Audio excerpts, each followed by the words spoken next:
All right, so we've dug deep into the wage form and seen how it can kind of mask what's really happening during the workday. But what happens after the work is done? After the wage is paid? The process doesn't just hit a full stop.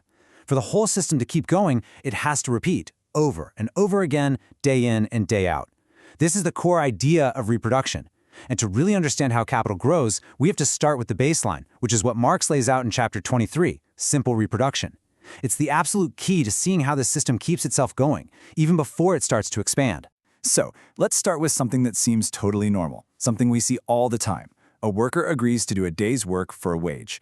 On the surface, it looks like a fair and complete exchange, right? A simple transaction. But Marx is going to insist that this view is basically a misleading snapshot.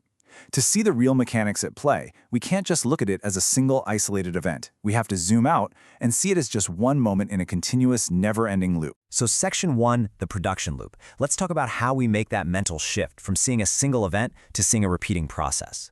Okay, so the conventional view of production usually looks like this, a straight line. The capitalist puts up the money, they buy what they need, labor power and materials. The worker produces something, the capitalist sells it for a profit, and then finally they pay the worker. Done. It feels like a self-contained process where the wage is the final step that settles the whole deal. But here's the crucial leap in thinking we have to make. This is not the end of the story. For the system to survive, this entire process has to happen all over again tomorrow. The capitalist needs to show up with more capital, and, just as importantly, the worker needs to show up again ready to sell their labor power. So what looks like a straight line is actually a circle. And this constant renewal, this looping process, is what Marx calls reproduction. That brings us to section 2, what is simple reproduction? Now, Marx starts with the most basic version of this cycle, which he uses as a kind of baseline model. So, simple reproduction is our starting point. You can think of it as the system just idling or running in neutral. Picture this. The capitalist takes all the surplus value, all the profit they've made, and they just spend it all on their own personal consumption. None of it gets reinvested to grow the business. So when the next cycle of production begins, it starts with the exact same amount of capital as the last one. The system is maintained perfectly, but it doesn't get any bigger. And this distinction is absolutely fundamental. Simple reproduction, which is our focus today, is all about maintaining the status quo. It's the complete opposite of what we're going to get into next, expanded reproduction, which is also known as accumulation. That's when the capitalist takes a chunk of the surplus value and plows it back into the business to grow it. But for now, we're sticking to the simpler model where the scale of production stays exactly the same. Section 3, the worker's crucial role. Okay, so where does the worker fit into this repeating loop? Well, it turns out their role, and specifically how they spend their wages, is absolutely indispensable. To make this point crystal clear, Marx uses this really powerful historical analogy. He wants us to look past the complicated and often confusing veil of money and wages, and he does this by comparing the modern worker to a feudal serf. It's a way to reveal the raw social relationship underneath it all. Think about how things worked in a feudal system. It's actually very transparent. The peasant works, let's say, for 3 days on their own little plot of land with their own tools to grow their own food. That's their necessary labor. Then, for the next 3 days, they have to go and perform forced, unpaid labor on the lord's estate.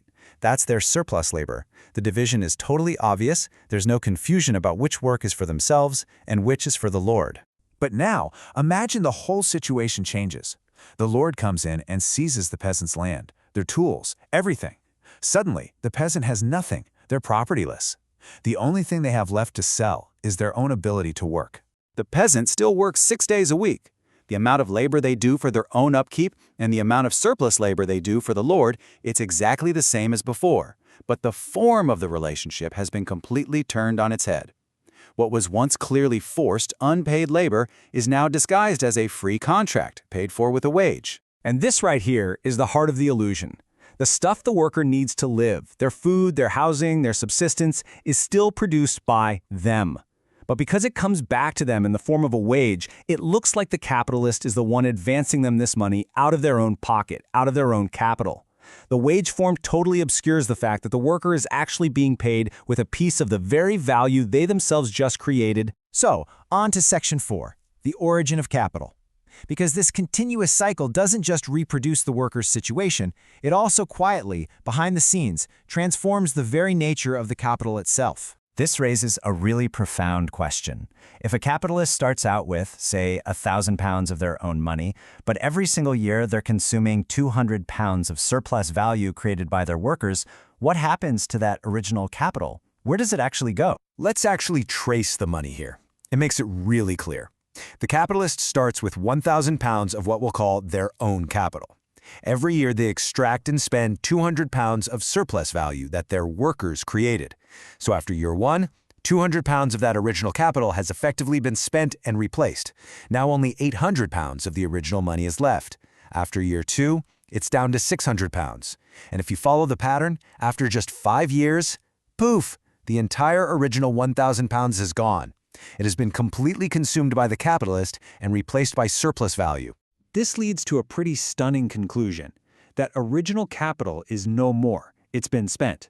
The 1,000 pounds that the capitalist is now using to run their business is, in its very substance, nothing but capitalized surplus value. It's the physical form of past unpaid labor. And so, Marx argues that the very laws of property have been inverted. The capital in play is no longer the capitalist's own property, acquired through their own efforts, but is now the appropriated product of other people's labor. Which brings us to our final section, Section 5, Reproducing the System Itself. So, if we pull all of these threads together, what is the real, ultimate product of simple reproduction?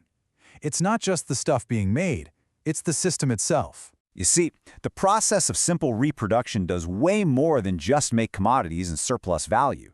Its most important product, its most significant result, is the constant recreation of the social relationship that makes the whole thing possible in the first place.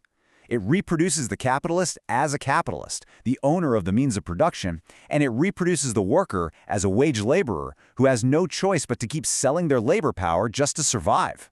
And that really is the bottom line here. The worker leaves the production process in the exact same condition they entered it, as a source of wealth for someone else, but personally owning nothing except their ability to work. Their dependency on capital is the very thing being renewed, day after day. It's like Marx famously says, the worker is tied to capital by an invisible thread, and every single loop of this cycle just makes that thread stronger. Understanding this baseline condition, this simple reproduction, is absolutely essential.